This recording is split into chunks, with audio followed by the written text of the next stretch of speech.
and also what are new opportunities that come. So some will stress more the positive, and some others will stress more the challenges. All this with the understanding that the trend these days is less funding for civil society. This is the concern that has been noticed, not only that there is shrinking space for civil society in terms of autonomy, freedom of expression, etc., but also in terms of fiscal resources, meaning resources that are given or civil society can attain to function.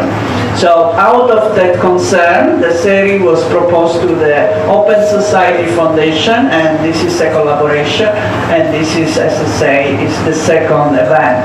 For those who have been here for the first time, my name is Lia Shortino, and I am the founder of C Junction, and C Junction is basically this place you see where you can come and read books about Southeast Asia in the normal days, and then we have also events of the different dimension of Southeast Asia, everything under the sun. But today the focus is funding and civil society. So we have 3 speakers who will give their own opinion from different countries as well as different roles. So I think I will start with Nova, please. Nova comes from Indonesia, and she is the deputy director and acting director of TIFA. TIFA is a local foundation, and she can tell us more about this and also her own role, not only related to her current work, but also related to previous experience that she has. Please, Nova.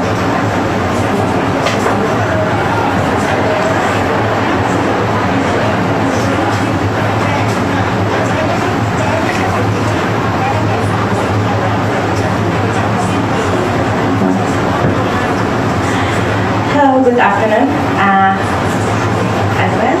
I'm very pleased to be here, and thank you, Leah, for inviting me. My name is Nova Francisca Sritonga. I come from TIFA Foundation, which is an affiliation of Open Society Foundation. Basically, we are providing grants, but because we are a local foundation, we also need to top up the Open Society Foundation budget, and we are doing that through fundraising as well locally. My previous experience also include working with UNICEF in terms of building and advocating corporates to conduct the business and children rights principles into their business processes, as well as to advocate them to generate their profit, as well to support a lot of works in terms of child protection. So I will begin my presentation now.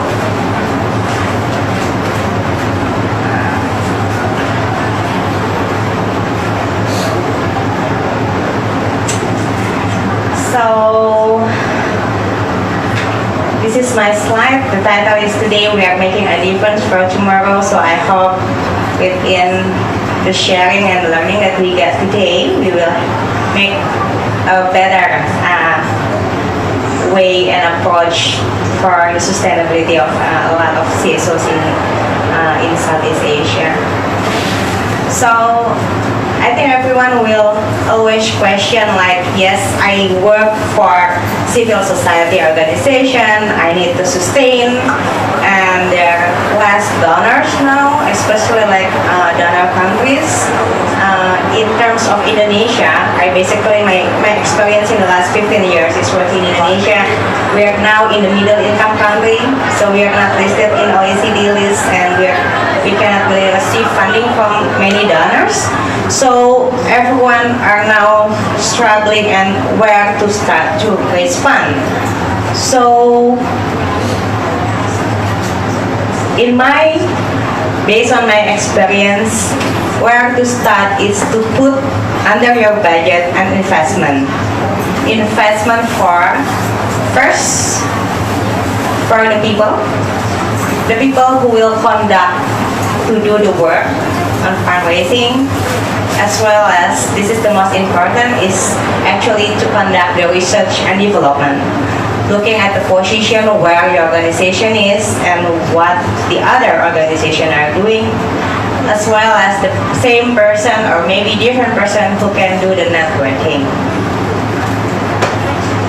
In terms of research and development, what I mean is not only doing the research, but as usual, like to develop the project itself as a product that you can sell to different donors.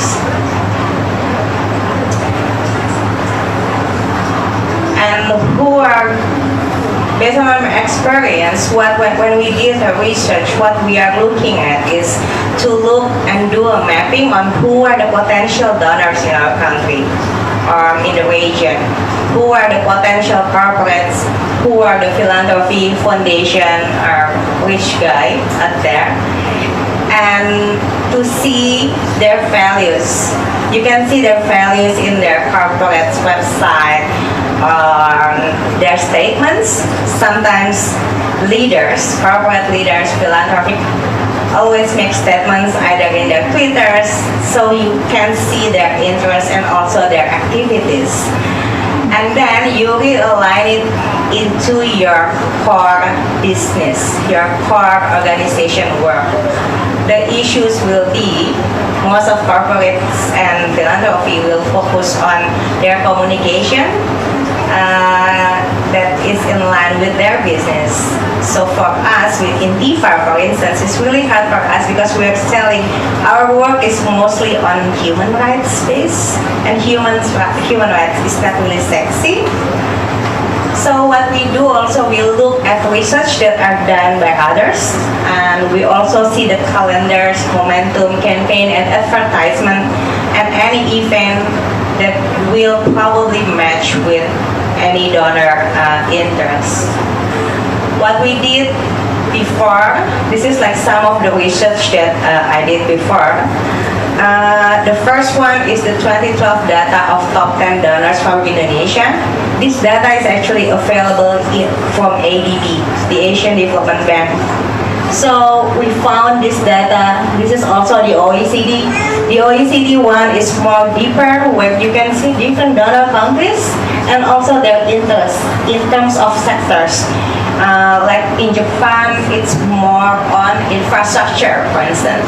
So this kind of data, we collect it in our office and we share it with all of the team, especially our program team, because they are the one who know the knowledge from the field and they are the one who's going to help building the project.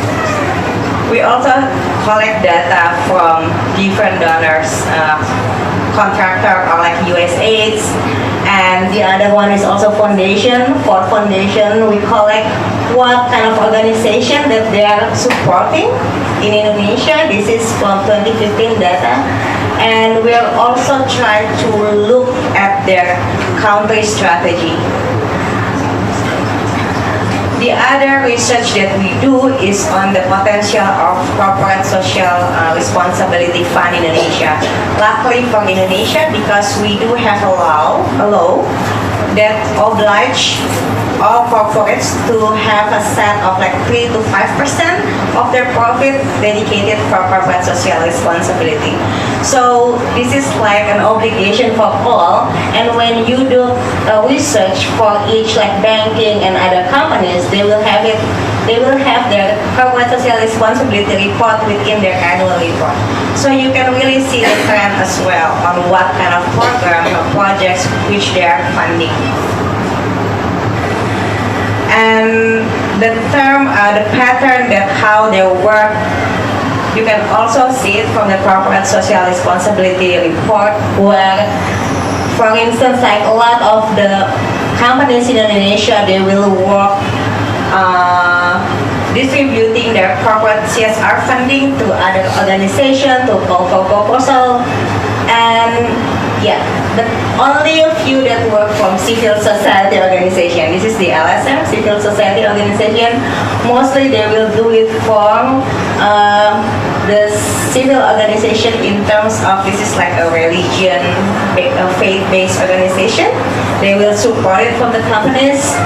They will do it to consultant. They are doing it to education. They are doing it to government, but very less from CSOs. So having this set of data, what we do is this person that we invest, he will be the one who build the campaign and he will be the one who look at the opportunity, and he or she is the one who will create what kind of campaign and advocacy that we want to do. So there are several opportunities that apply in Indonesia, and I know in other countries as well in Southeast Asia. One is the customer fundraising. What is customer fundraising? So if you go to like supermarket 7-Eleven, or in Indonesia we have Alfamart, Indomaret. This is like a change for a cause. So if you pay something that is cost for like $99 and you paid $100 and you leave the $1 from that specific cause. So the campaign will run for 3 months or 4 months, depend on the agreement with the store. And so you can imagine like one day you have 30 people giving you like $1 each, $30, but you have within the chain of the store 300 stores in Indonesia. So you could imagine how many that you collect for a specific cost for one day and how much you will generate in 1 month or more. So this is one of way that we are trying to do as well. There is a negativity with this because this is actually not the corporate social responsibility fund of the company. They are helping us to collect the money from the public, and they are using it as part of their campaign communication, like we are helping people, but actually not. And this kind of fundraising is also being controlled by the government in a way, because they say that they want to see on the transparency, but they are actually controlling the store or the company which CSOs or which cause that you can support. So there is like a limitation as well here. The other one that we do is corporate grants. This is the part of the corporate social responsibility that funding that I mentioned before. This is more from banking, which is also kind of tricky because we do assess the partner's interest, the corporate. We try to build proposals, a program proposal for corporation. We need to try to assess how this will also support them in terms of their positioning and their brand image. And yes, we do learn that making a proposal in local language instead of in English works better with our Indonesian corporation. However, still there are also limitations that we need to be aware of, because some of the corporates also try to drive us in a way that when we want to campaign for, providing access to education, providing support for migrant workers, for instance, like access to rights, what they want is they only for a banking, yes, I want to only provide training on financial literacy. That's all that I can do. That's all that I can support you. Or for a lot of banking as well, what they want to do is like to distribute hard aid, meaning like they support building schools, they support building water and sanitation places, but they don't really give the skill, the training for the people to sustain them, to sustain these facilities. Another thing that we do in Indonesia is one petition and donation. This is we work with change.org. This is much more flexible for us in DIVA Foundation because change.org helped us to raise a lot of advocacy petition as well on human rights issues. However, we did one-year program last year on Papua. We raised a lot of issues. We tried to get Change.org to do a scoping study. They did a survey to the people which kind of issues that they want to donate more. So it comes that most of the time people will make a petition and also donate only for a populist kind of issues. For instance, this bird, Cendrawasih bird, in Papua is very famous. It's now almost, so the government is like putting their support also in the conservation of this bird. So for that campaign, like let's protect Cendrawasih bird, everyone will put the petition and put the money. But when it comes to let's protect this lady who were being raped by someone and the police didn't really give protection to her, no one really the number of the petition will be much less when it comes to specific human rights abuse.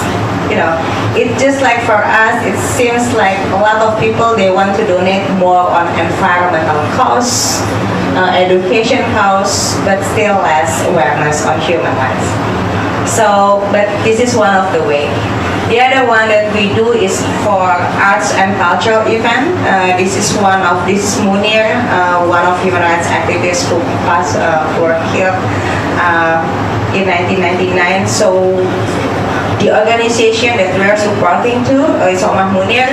They are now building the Omah Munir Museum as a part of it's kind of like first human rights museum in Indonesia, and we try to rebuild that because it's in Malang, and we did that through art and cultural event, and for one event only we can raise almost like $200,000 for Omah Munir. So this is a kind of the activity that we try to do in Indonesia to raise funds. The other part is the networking. This is my last one, but the important message is it's not only networking, but it's really an impactful networking. This is what I learned from a lot of fundraising work, also learning from other organizations. The importance of networking is not only to build knowing people, but also it's the same with our advocacy work. When you try to build connection, you try to convince them, you try to open their mind, build their awareness, educate them, and when they trust your cause, it will come to their heart. When it goes to the heart, then people will be willingly support you to their hands. So instead of asking big money in your first meeting, it's better for you to educate the person first, the corporation, the philanthropy, or whatever donor, to build awareness of the cause on what happened on the fact, and take them to the field, make them feel it. Because when they trust you and they have the feeling, they will do whatever they can to support you. So this is how I will end the presentation. Thank you. So there is hope. Something can still be done. Okay, let's go to Singapore. And we are very privileged that the manager of the Just Cause Foundation, which is an intermediary organization working with both donors as well as civil society organization in Singapore. Okay. Yeah, so please. Thanks very much, Leah. It's such a pleasure and a privilege to be here and to be having this conversation with you all. So thanks to Leah and your team for this opportunity to have this meeting. My name's Emily, and I set up a small consultancy in Singapore called Just Cause. And let me go to the next one. Yeah. we've only been around for 4 years or so, and the work that we're doing is both on the NGO CSO side as well as on the donor and funder side. It's for the funders, we'll get questions along the lines of what should we fund, how should we fund, and then on the NGO or CSO side, it's more around impact measurement. So unlike Nova, we don't directly do fundraising, and I have 0 strategies to recommend on how to persuade people to give you their money.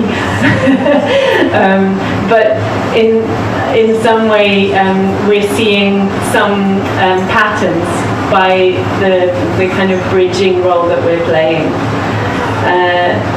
That said, I just want to caveat, we're only working with a small handful of organizations, and that's why I'm so happy to be here to actually understand the bigger macro trends and what's going on. So I'll just talk from my slice of experience with the organizations we're working with.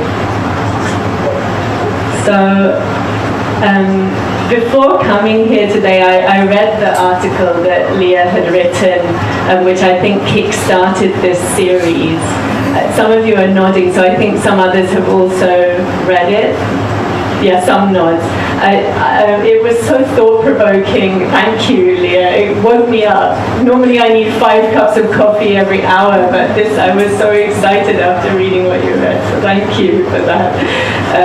I think in essence, the message that I took away was something like this up here. So I think, Leah, the point at least that came through to me was you're saying CSOs in this region are facing a choice around actually having to give up some of the more political advocacy work because funding for that type of work is becoming less available. And it really set me thinking, is from what I've seen, does that resonate with what I'm seeing, or what? And the first place it took me to is actually when we say CSOs and when we say this role of challenging the status quo, is that what CSOs set out to do, or are there many CSOs who see that as their mission? And just to kind of provoke the discussion, I started to think actually from the CSOs that I've worked with and that I've seen, most I don't think start out thinking we're going to challenge the status quo. We're setting out to do that. I think many set out seeing a need, a social need, and wanting to respond to that need, and then it kind of grows from there. So maybe there's a pattern. I got excited and put in like 3 examples, but I think I need to tone it down, so I'm going to just do one. I'm going to jump to this example. So I think there's a starting point, which is see the need, and this example is around migrant workers in Singapore who sadly are often treated as second-class citizens or worse. And so you have a number of organizations who've emerged over the years to try and address that. And one of the immediate responses is to provide emergency shelters for women who have managed to escape a dangerous situation. So you could call that a sticking plaster kind of immediate response. And then evolving from that work, there's then greater kind of reflection about, okay, what are the root causes, what are all the different factors that are contributing to this situation, and in time the organization starts to get more involved in advocacy work, awareness raising work, working with employment agencies and all the other different stakeholders. So it moves into this change the system, but it's not necessarily that they started out thinking we're going to rock the boat, change the system. They maybe started out seeing a human suffering and wanting to do something about it.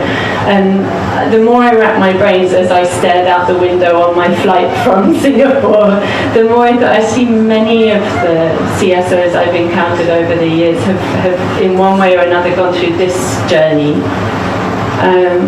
So they've evolved to get to the point where they're challenging the status quo, and they might not even ever say that they're challenging the status quo. It's more that they're doing a kind of complex, multi-pronged approach to tackle the problem.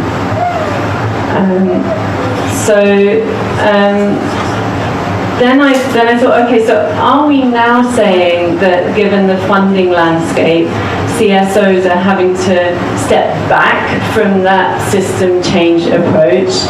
Are we now saying that change the system is something that's not funded, and that what is getting funded is what you could call sticking plaster, the more basic needs, obvious response?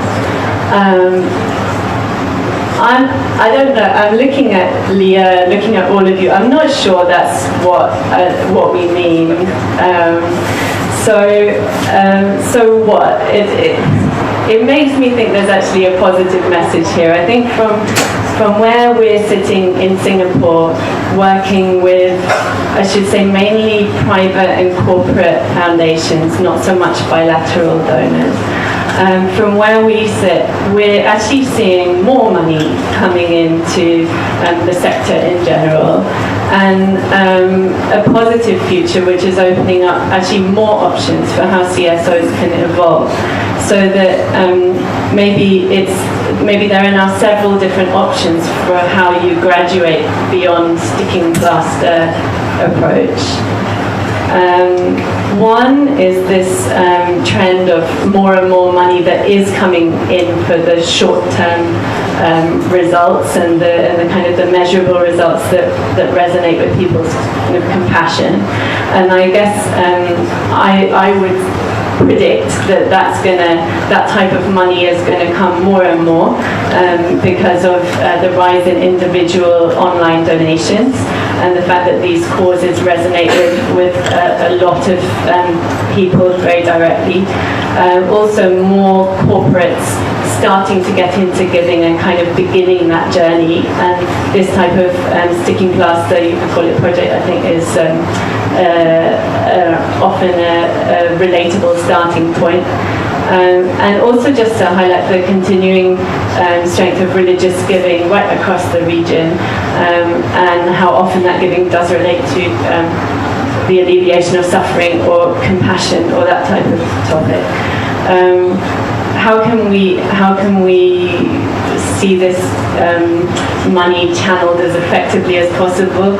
Maybe there's an opportunity for the sector to get better at pointing that money towards the most constructive opportunities possible and ensuring that it doesn't do any harm. I put DNH because I ran out of room in my blue box, but I mean do no harm.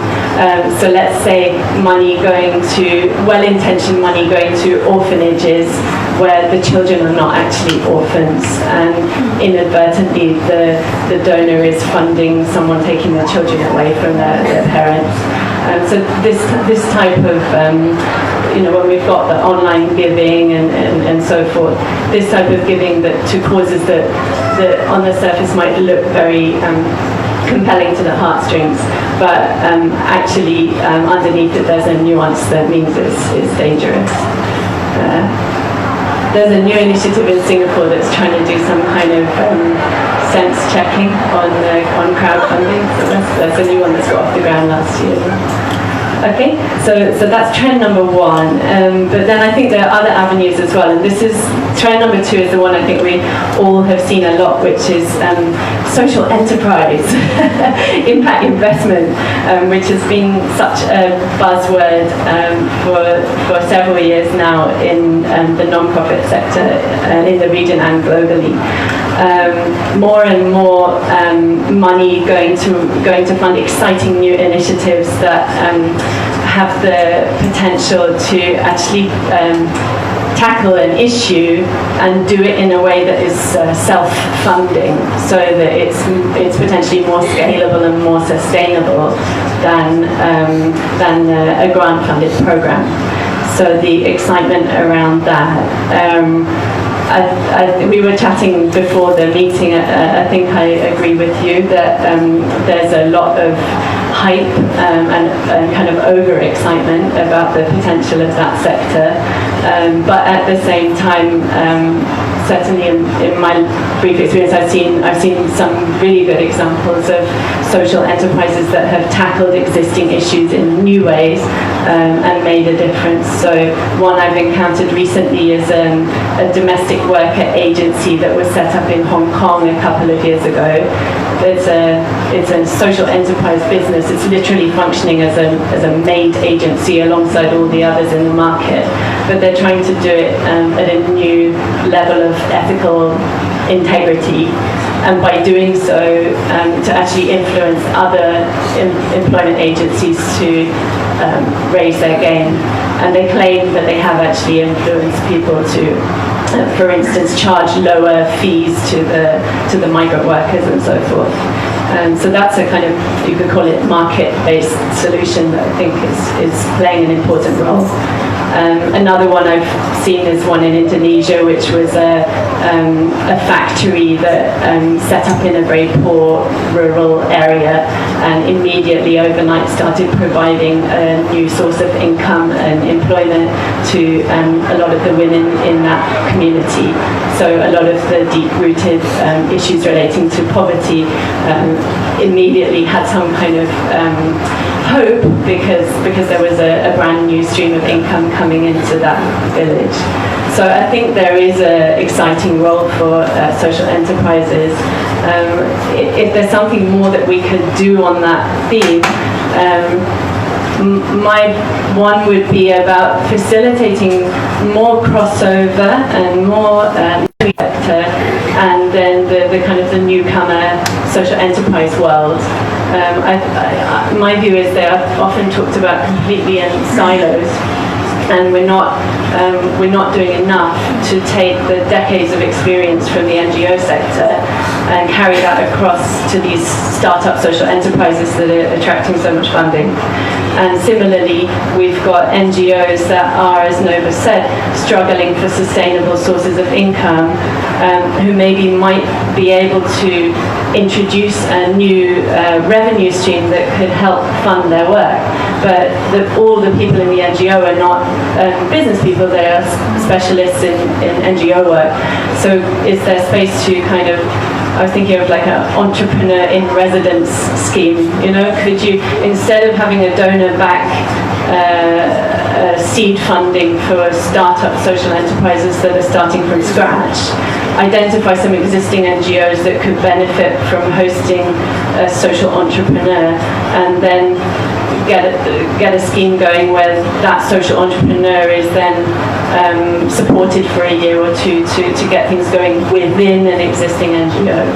So more crossover, I think, between those sectors could help, but not necessarily seeing social enterprises totally like a threat to the existing work that's been going on.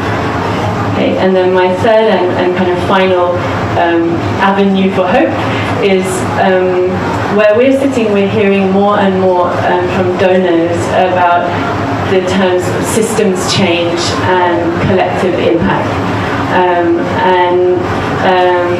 These are donors saying that they want to collaborate with other donors as well as government agencies and multiple CSOs, etc., to collectively come up with a plan for how to fix a deep-rooted issue. And so they don't frame it in terms of advocacy, political lobbying, policy change.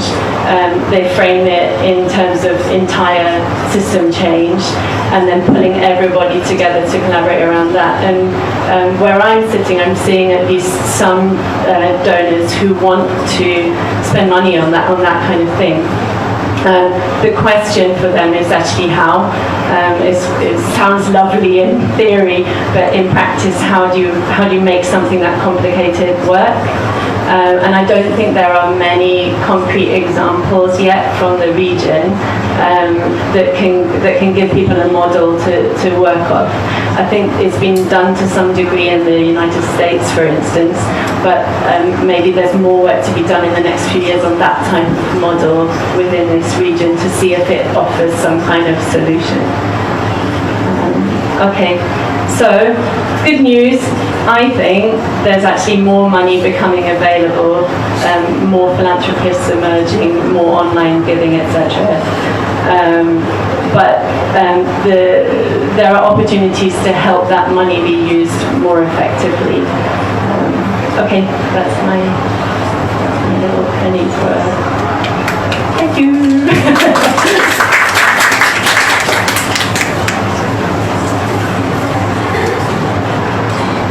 Thank you very much. And we cannot discuss, unfortunately, because I am the moderator.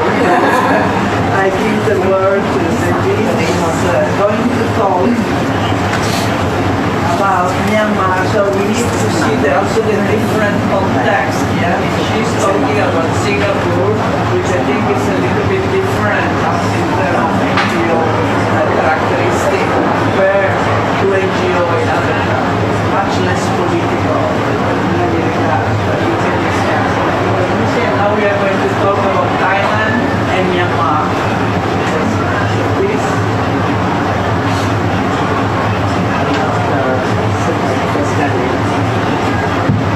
Can we close?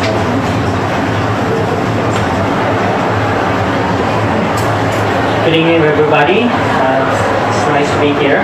Thank you, Leah, for inviting me. I've always come and sat behind, but now today she pulled me up over here. So here I am talking about fundraising. It's not exactly a very positive picture that I will paint, most likely.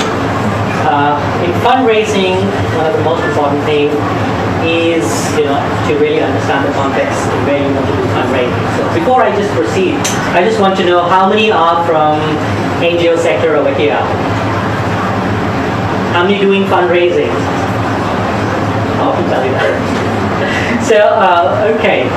So it's also important to know whom do you want to target and whom you're talking to, and then pitch your tone.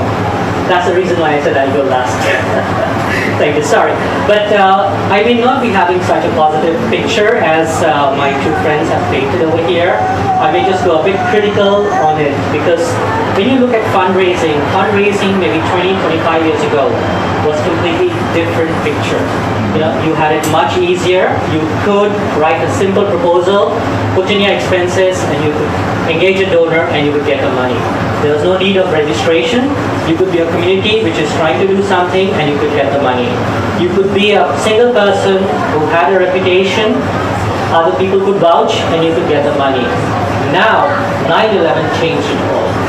9/11 has given you a divide wherein it says, know your customer very well. And the banking rule has applied, and especially when you look at most of the major donor agencies that are coming from, either US, Canada, or Europe, everybody comes with a huge paperwork. Nobody wants to do that paperwork. Believe me, there is no patience in a lot of organizations to do that paperwork, and nobody's going to say, yes, we can do. Everybody will say, yes, okay. And inside they're like, damn, we have to do this, but there's no other way. Either you do it, or you engage a second party or a third party to do it for you.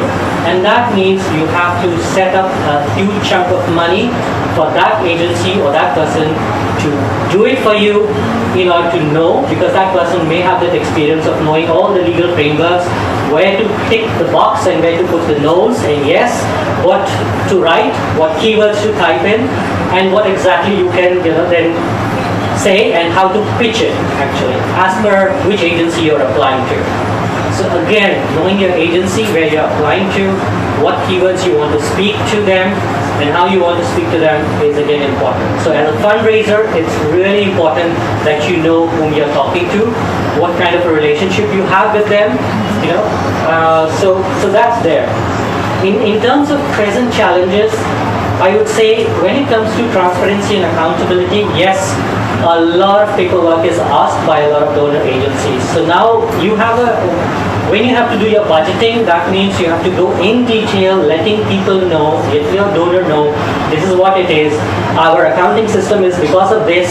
This is our first and foremost internal policy. Policy on travel, policy on leave, policy on, the per diems that have to be given, policy on, let's say, the transportation that can be taken, what level, what rate, what it is. Because for a lot of donors, they would like to see where is this coming from. Because if you put some budget lines very suddenly, it's like, hey, you'll get a big question mark. But at the same time, at the donor's end, you have a challenge that many donors have never traveled to a region.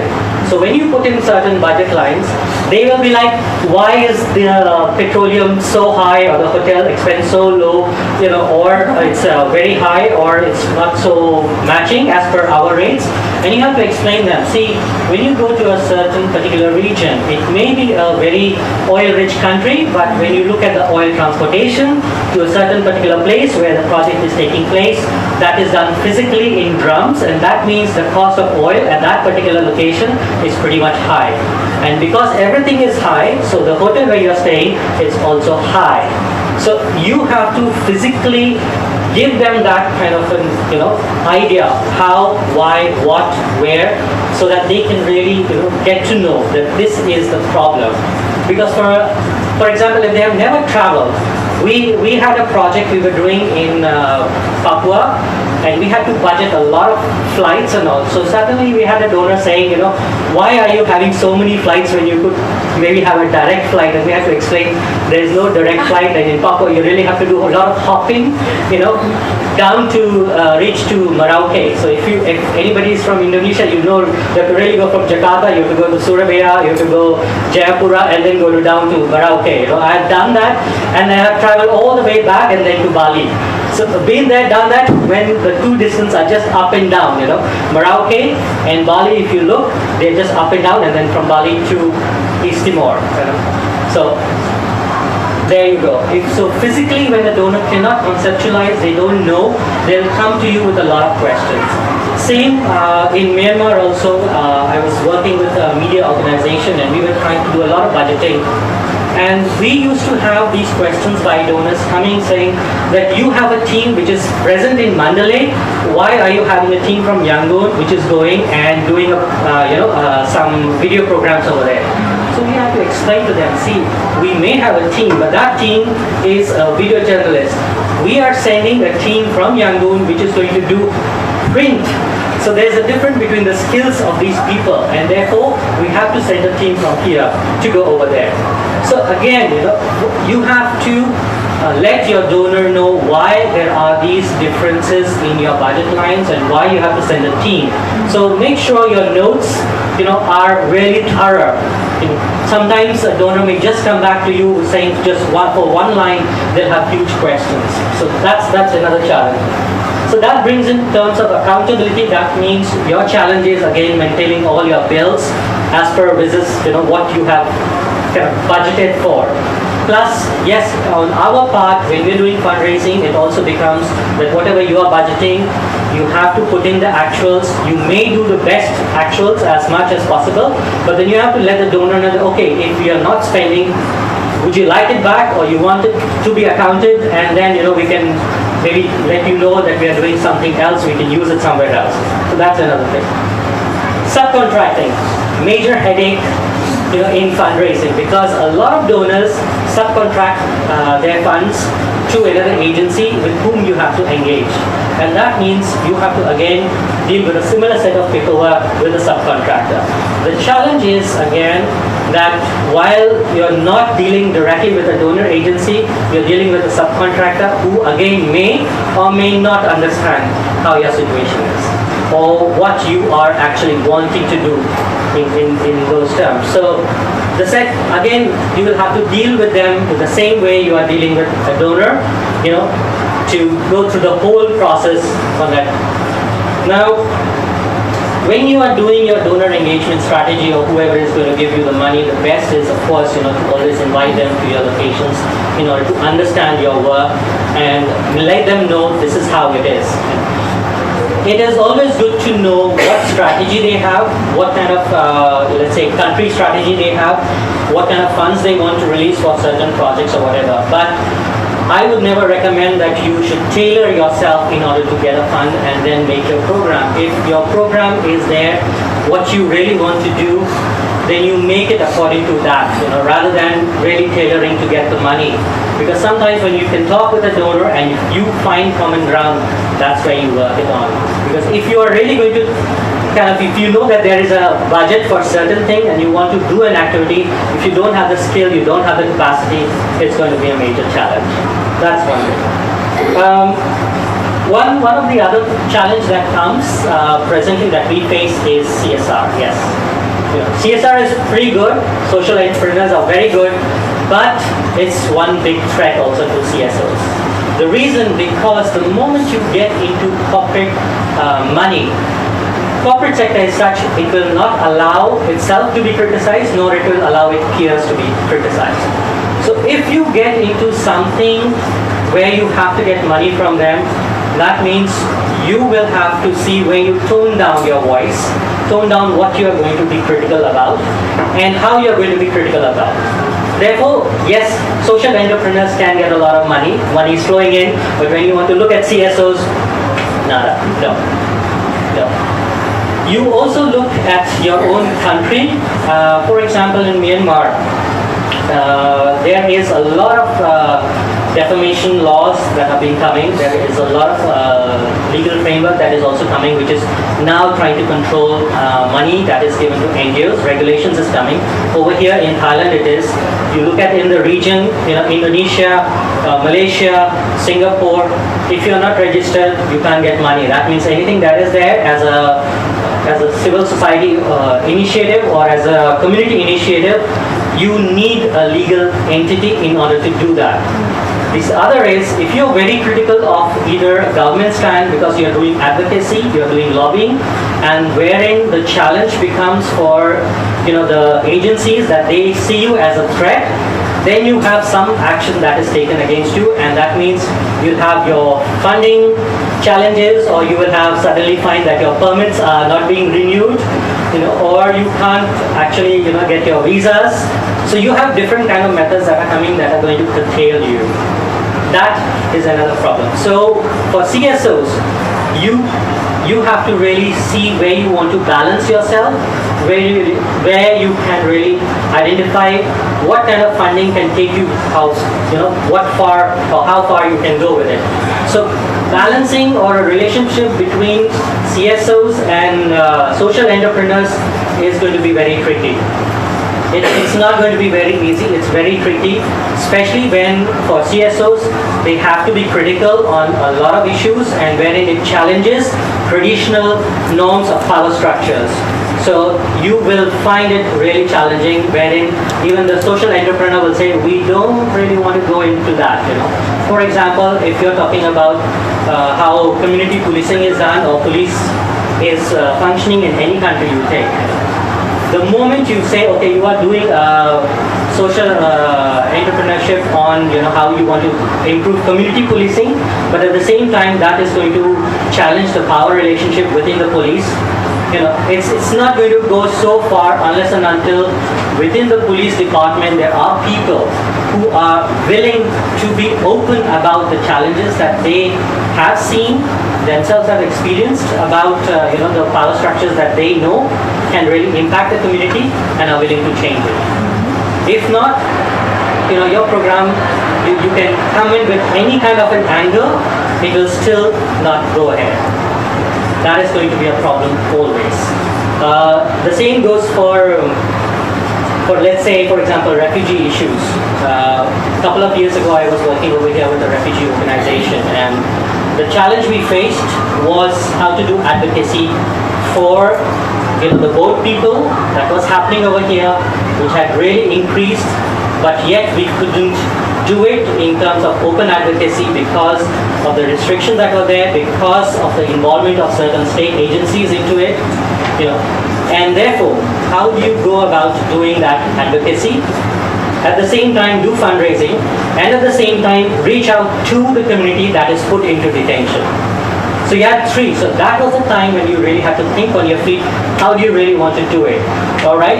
If you make your strategy that you want to directly engage with the state in terms of advocacy or defying it, then you can kiss your, access to the detainees goodbye, or other things goodbye. So what we did at that time was to let other organizations do the advocacy work that was there. At the same time, we were required.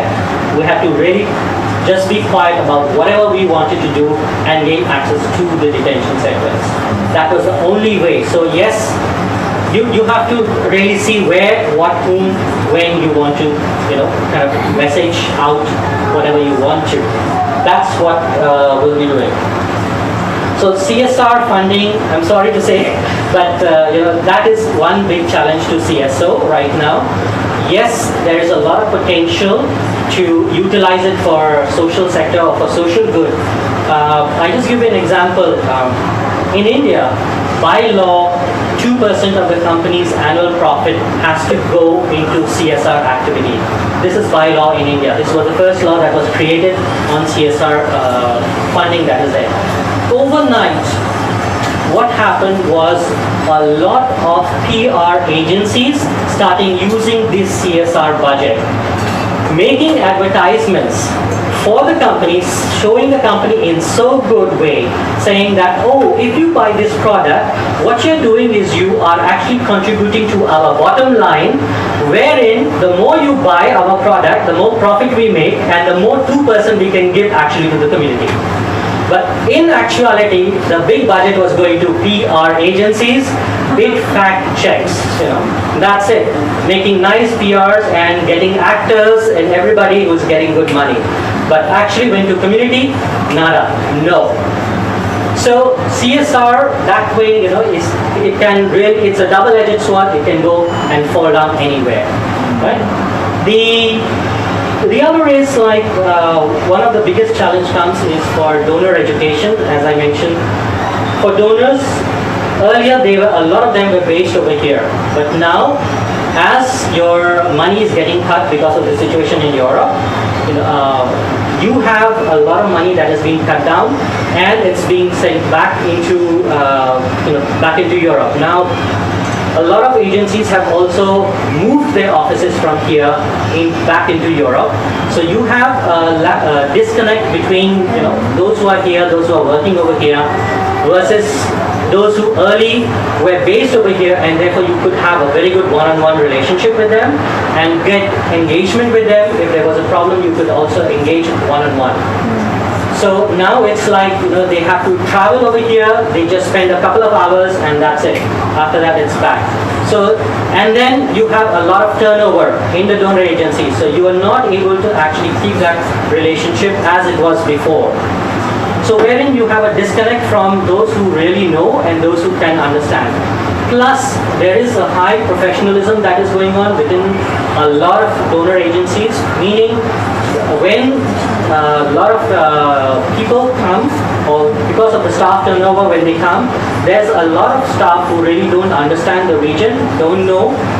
If people have stayed for a few days or months, that doesn't make them a subject expert, I'm sorry to say, but that's the trend that is going on right now. All right, and wherein the lack of knowledge of the region really is moved out of the whole context of understanding what exactly is being done. So the institutional memory that should be there in any donor agency, also in those who are doing it or project implementing, gets lost. So you have a complete vacuum out there, and therein also lies another problem. So that's it. Am I still in time? All right, just 2 minutes, maybe more. Now the opportunity, yes, comes is in terms of CSR, but you have to really balance it. The other is how do you do your revenue generation model. For a lot of organizations, if you can come up with some of income generating activity, that might be really good, but you have to again see where you start small and then you kind of scale it up, right? The other is, even if you do digital marketing in order to do fundraising, you're also going to spend a lot of money. You need the expertise. So either you skill up internally, that is, as my friend has said, invest internally into the organization, then only you could be able to do it. Otherwise, you will again have to outsource it, and that's again going to be costly. So that's there.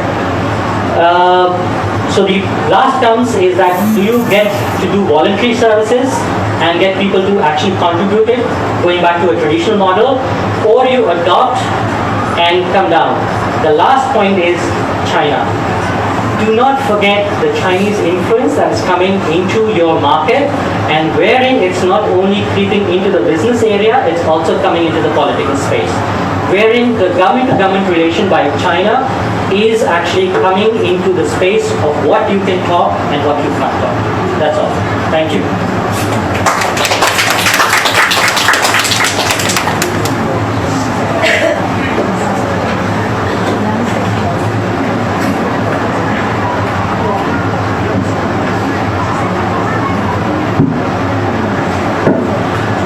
China can bring a lot of money, right?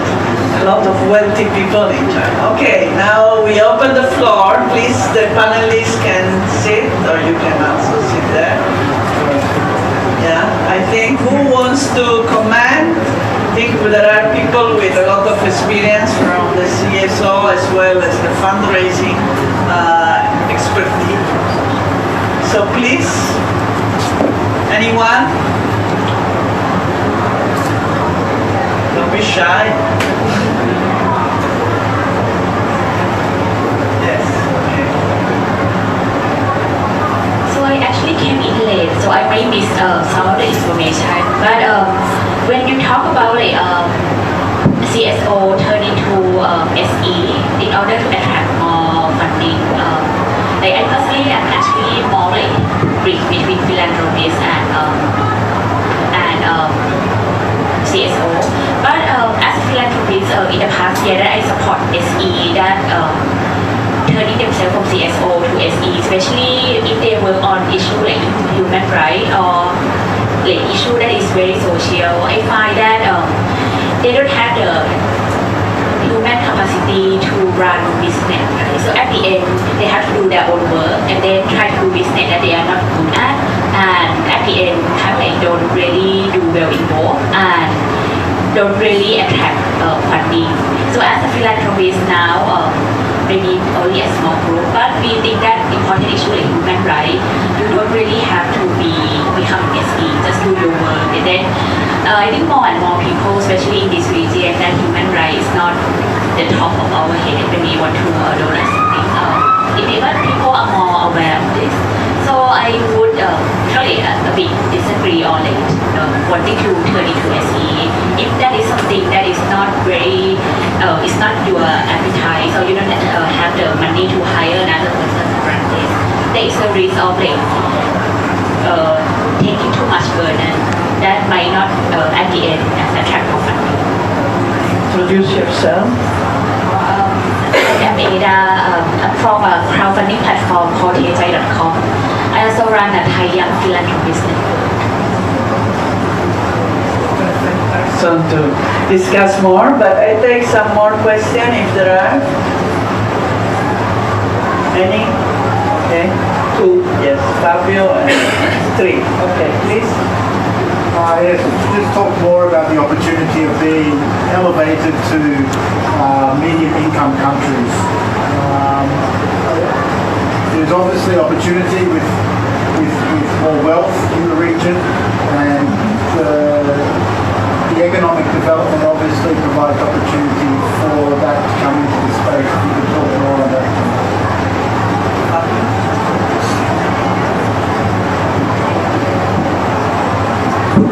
Thank you. Actually, it's not really a question. I want to make a comment, observation if I may, about just cause. And you had a slide about the system change approach, where your question was how to make it work better. And I just want to offer experience from public health, working in public health. And actually, my experience from working public health internationally, from a global health perspective, looking at how public health can help address system issues, big systemic issues that cause of health problems and social injustice.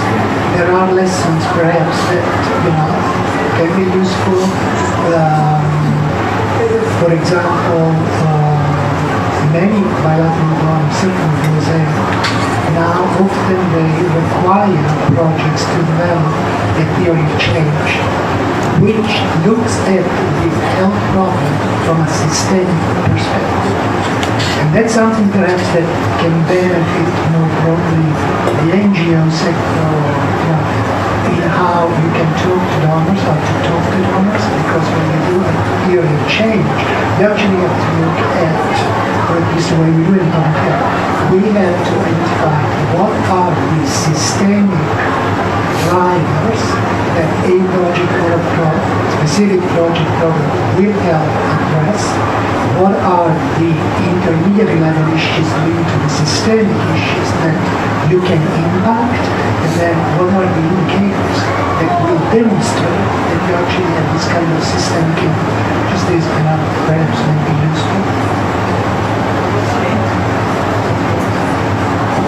I think Emily just touched a little bit on impact evaluation. I'm just wondering if you can expand a little bit on donor expectations around evaluation. I think also that's a correlation with quite often the paperwork that you have to submit for a submission, whether it's the EU, big multilateral, it's often tied to making sure that you've got those outcomes established right at the beginning. So just wondering if you can expand on that. Start with from this side and that we go. Well, if you're looking at impact assessment, right, it's not exactly very easy, especially for certain sectors. Let me just say, my experience of working with media organizations. Now, for a lot of donors, they want to see an impact. We've gone through the whole log frame, we've done the outputs, we've done theory of change and everything. But when donors are asking that, can you show us the impact your stories are doing? It's a bit difficult to actually quantify it. The reason is they want to see how far have you reached, your outreach. Now, can you imagine if we publish a story, how exactly can we track it that, exactly to the real numbers? The maximum we can go is track it by Facebook, how many people read it. We can track it through Google Analysis, how many people actually came to the site or to the story. But beyond that, when you want to look at an impact in actually how that story was credibly used by a lot of people in order to make that change happen, it's really difficult. So, I think that's what a lot of donors need to understand, that for certain areas, you have to let certain things grow organically. You cannot have it, in a box and say, please think creatively and do things creatively. It doesn't happen. It really doesn't happen. So, can I also respond to that? Yeah, I want your response on the how Indonesia is being now in a middle income country. I don't see it's an opportunity for a lot of profit organization, but it's really not an opportunity actually for non-profit organization as CSOs. That's why we're trying also being in the state context that we cannot really raise funding anymore from donor countries. That's why we try to find other alternatives from corporation as well, and also from these social connect platforms, fundraising platforms. So it's not really opportunity for CSOs. In terms of impact evaluation, I think it will depends on different donors. My experience of getting funded by different corporations, usually they're more, it's a way, I wouldn't say that it's more easy, because companies usually they want to have numbers, collect big data, and they want to have a short-term program, like 1 year, no more than 15 months, 18 months. So what we try to convince them that, what we did is we do a pre and post survey usually before the work that we deliver, like training, education. We will do a survey on the understanding and awareness of people and how our program changed their mindset after 8 months of training, for instance. We cannot really guarantee that it will sustain. However, numbers are the key for corporates. For foundations and for donor countries, it will be like a lot more rigorous, that's why we try to have like a more like 1 or 2 years program, so we can really assess the changes, behavior or policy that we really like enact new law that we advocate. It will take a long way to go, so that's why we prefer to have at least like 2 years program. So that's our strategy. So I think to your point about social enterprises and CSOs, I think you're saying it's not appropriate for human rights CSOs to necessarily think of transitioning to become a social enterprise. I couldn't agree more. So I suppose I need to clarify what I was trying to say earlier, which is I think there is a space for both social enterprises to do meaningful work and for CSOs, NGOs, call them what you will, more pure non-profits to do their work in a grant-funded way. So I think there's a dangerous assumption out there in some areas that we're moving towards a future where all NGOs turn into SEs as like the more evolved model. I would disagree with that. I think there is certainly a lot of work that is much more suited to an NGO context. The point I was just trying to make is that between this SE world and this NGO world, I think there's not enough crossover, sharing of knowledge and ideas. So that's, but I agree with you. And then it's Fabio, isn't it? Your point about theory of change as a tool and the learning from public health. Yeah. Just to give a bit of detail to the point I was trying to make about we're hearing from donors that they want to do a so-called collective impact project. And this would be something that would involve getting multiple stakeholders in the room and then working together on a theory of change. So instead of just doing it directly, yourself, doing it together with all of the stakeholders, and then from that carving out who funds what, who does what, who coordinates this whole multi-partnership. And it's that nitty-gritty of how to coordinate that. So there's one that I'm involved in the early stages of at the moment, which is looking at setting up something like this in the healthcare sector, actually, in the Philippines. And they're saying who can be the organization in the Philippines with the local context and the knowledge, etc., who can facilitate that partnership and who can, for instance, run that workshop where the theory of change is done on a grand scale. And so that's the question is who can do it and exactly how do we do that? So I don't know. That's just from that's my end. I look forward to talking to you more about the answer to that. And then on the impact evaluation or impact measurement question, I think maybe we're all going to say something similar. The general trend is to want more and more concrete data, but that's not helpful for programs that by nature are going to evolve over time.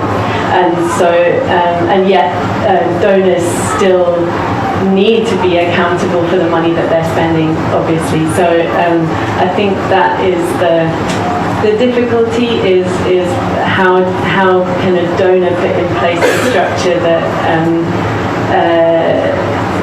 tracks the grant or tracks the partnership and keeps the accountability over the money, but at the same time doesn't kill it by imposing targets and KPIs and so forth. It's something I'm very familiar with coming from the Singapore context, where 80% plus of the money in Singapore is government money, and it's infamously tied to metrics and targets and so forth, which just are very counterproductive. Maybe back at you, back at everyone. What's the enlightened answer to that? Well, I have to comment on this because I think there is a mystic about this accountability.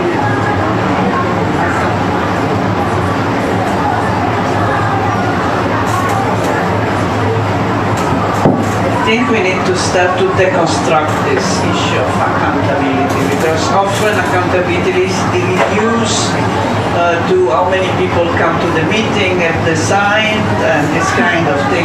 This is not really. And the donor, by the way, this is the secret that everybody knows. I'm not going to use the valuation to decide whether they continue or not continue a certain program. Unfortunately, I have been in the donor world for too long to know that decisions are often very different. Not so much on the quality necessarily. So I think we need to have really a discussion about what is accountability from the point of view of the grantee as well as the donor, and whether the way is through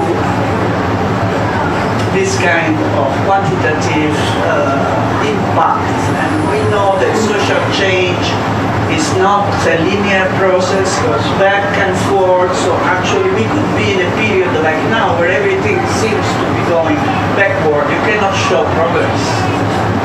From a human rights perspective, it's very difficult to show progress in Thailand or in the Philippines these days, even with the best program of the world. But doesn't mean that the program doesn't work necessarily. So I think we need to look at social change in a very different way and find way of monitoring also different, and then start to have a very good discussion about what is the objective of evaluation. Is it really to help the organization grow, or is it for just ticking a box that you have done your due diligence eventually? But anyway, so this was not supposed to be me talking, but I open for the last round of questions, if there are. Okay, 1, 2, and 3. Okay.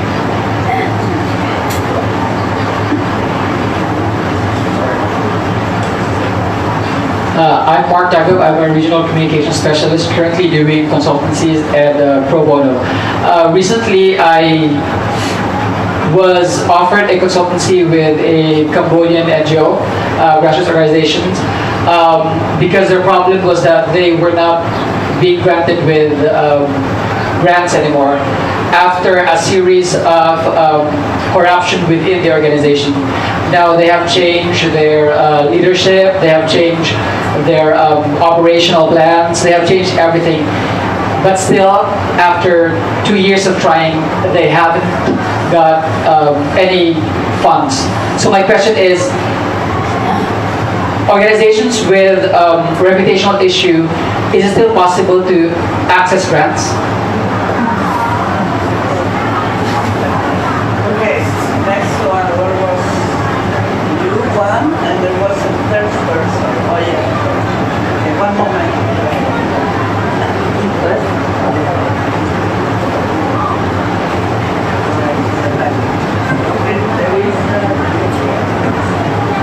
Thank you. I just want to share or comment about the measure of evaluation about the impact, because I'm working in Residencia and we are doing also evidence evaluation.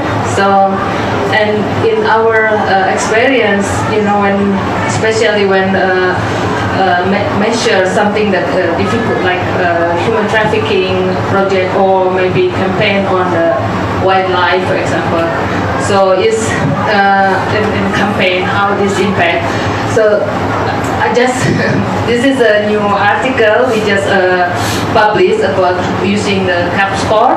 So but we're looking at the compliance. So it's not really impact or change behavior because they also there's compliance is more like because sometimes the change is not linear or after this intervention will be this or something, because sometimes it depends on the situation or the context. People will sometimes change and then they go back to the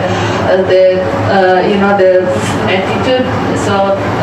So I just want to share here this article about the new way of measuring behavior compliance for prevention program intervention using the CAP score, and then there is a benchmark, and then based on the two projects that from a long time campaign on the human trafficking, anti-human trafficking, and the wildlife project. So then maybe I just want to share this one. It just come out in June, so it's very new. So for more detail, you can read in this article. Thank you.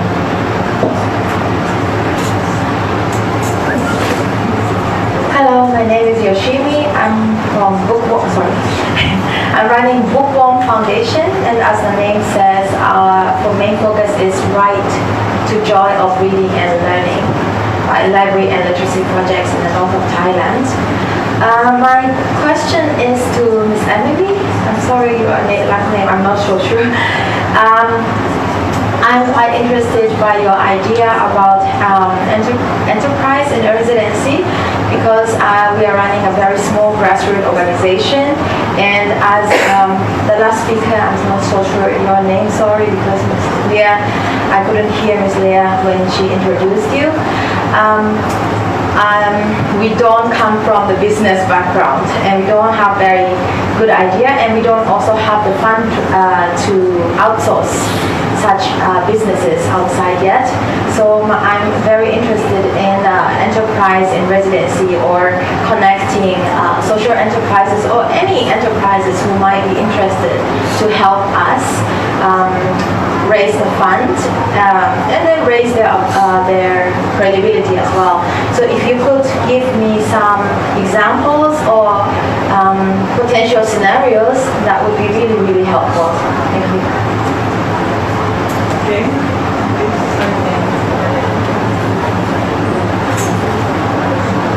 Okay. Thank you for the article tip. Maybe it's something we can get the title. Is this working? Yeah, it's working. Thanks a lot, Yoshimi. I wish I had some examples. I don't know if anybody else does. I don't. It's an idea.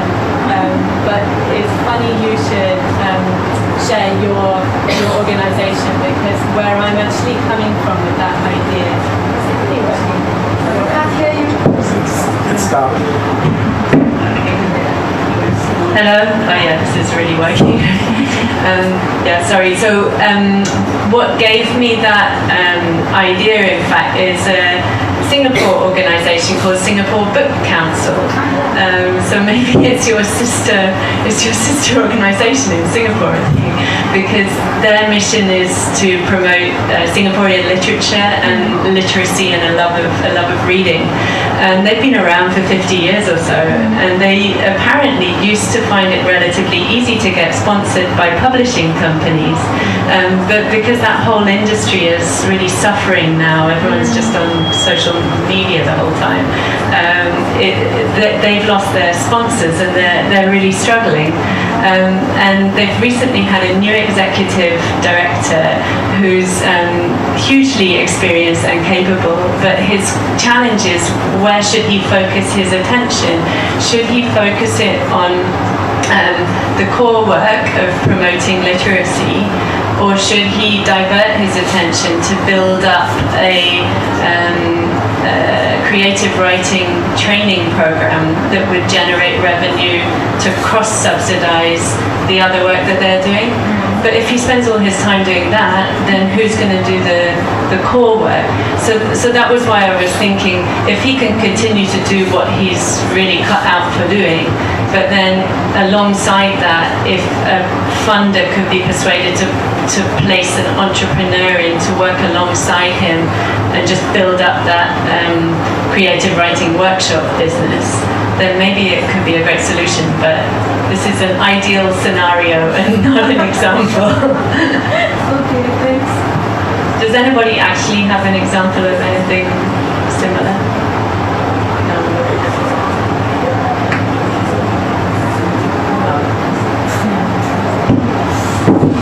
Hi, Naomi, right? The back over there? Yoshimi, sorry. sorry, my bad. Okay.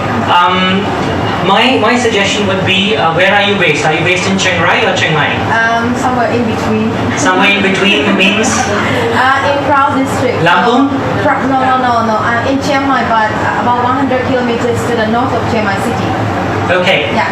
So my suggestion would be try and see what you can do with maybe organizations based in Chiang Mai, especially when you're talking about getting books or something. How can you tie up with universities over there, schools over there in Chiang Mai or Chiang Rai? There are, if you're looking for books which can be really useful for your library or organization, which can help in building up a reading habit, then that's one place to start. Second, I would suggest look at embassies over here in Bangkok, whom you can write how they can provide you with support for strengthening literacy. Third, I would suggest you to engage your Ministry of Education, the Thai Ministry of Education. Do that. I mean, not only because of that, but because if you start, and you could start with your regional government office and then build up with the central ministry over here in Bangkok. That's where you should start. It's the start should be in terms of what they can provide in terms of support, not only in terms of fees, but in terms of what how they could help you build your organization more. Third, of course, as mentioned, connect back with Singapore. What they can send from there to you, and how you can utilize both in terms of money and in terms of books. Because let's say, yes, social media is catching up, but there are books that are getting, let's say, outdated in certain places, but not outdated in certain. People may like to read and get used to that, so you can try that strategy. So, somebody where they like to use technology, some people still love to have books at hand. I still read books a lot, so I really go for second-hand books or whatever. So that's the kind of thing you will have to think. And of course, if the support from, let's say, any ministry or even from embassies can be for you to find a person who can help you with that kind of internal capacity building, that will be really good. So it starts small and then build upon it. That's what my suggestion would be. Your name, please? Sorry. Sanjay. Sanjay. Thank you, Sanjay. Yeah, welcome. For the gentleman here who's working with the Cambodian. So if you're looking to, let's say, reputable or disreputable ones, now you have to look at what is the core problem with that organization. Is it the structure? Is it the corruption? Is it the people who are associated with it? That is there. So your strategy for fundraising has to be a bit of a mix of PR plus fundraising, and that means you have to see if there were certain, let's say, corruption issues, how you could, you have to use a bit of PR in which you will have to increase certain good activities they might have done in the recent and then amplify it using social media, using social actors, influencers, whatever social means you can use. All right. The other is, if there are questionable people on board, best is to advise how they can go back into the shadows if they want to do, do nominees in order for the good of the organization, especially if they are very good, doing good work, but because of the questionable, challenges of these people, you have to do that. You have to get them outside. Then focus on those who are very good key people and amplify their image up. Only then you will be able to build it. You have to take a target of 6 months to 1 year in order to do that, and then you will have to again use influencers to mobilize. That's what I can say right now.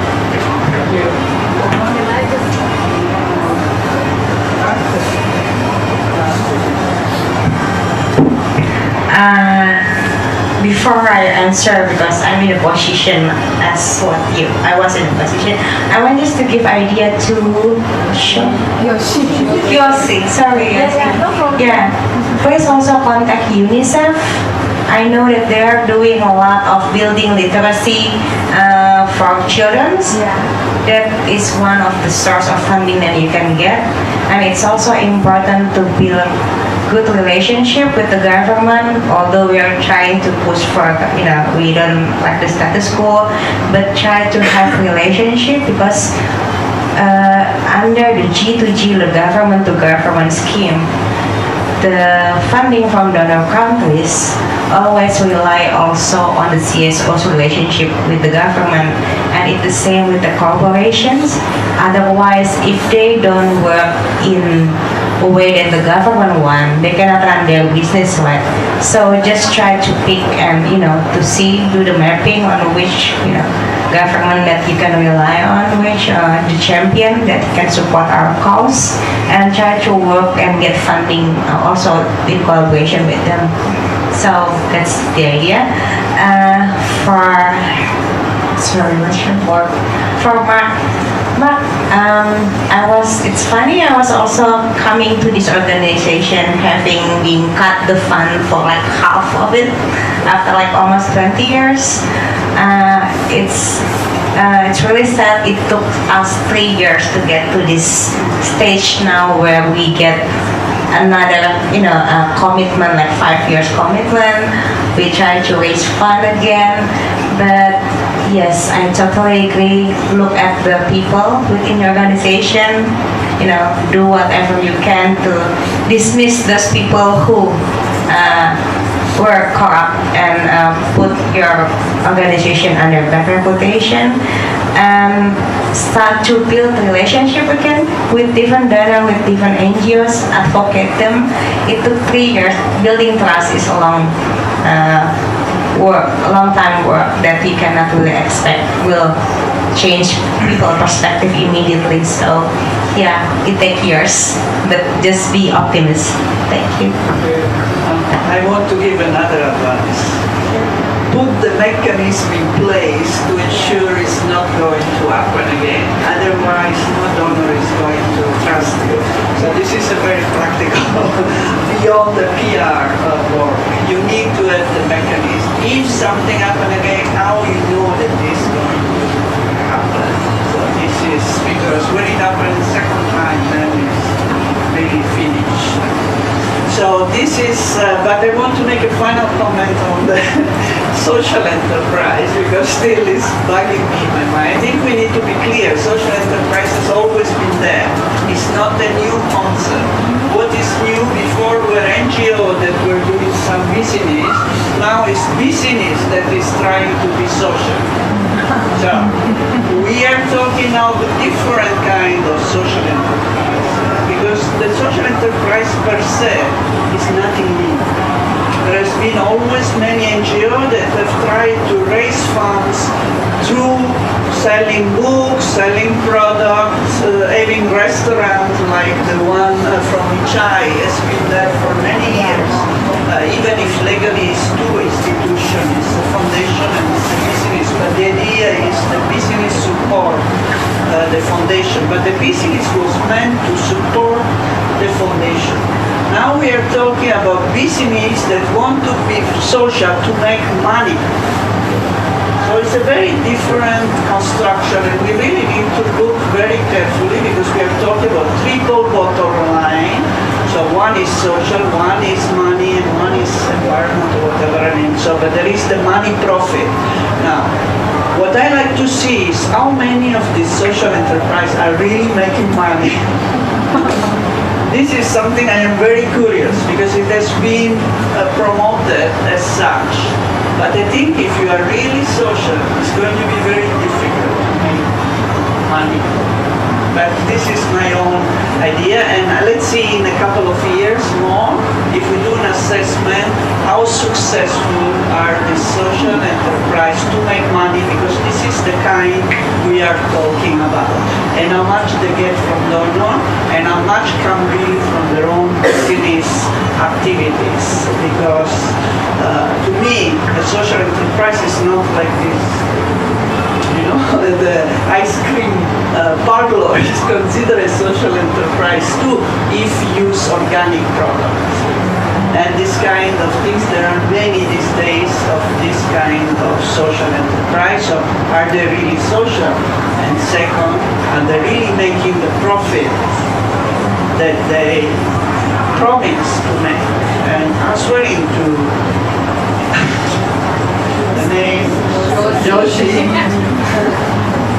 Again, I mean, we are trusting that if an enterpriser can, will resolve the funding problem of that organization.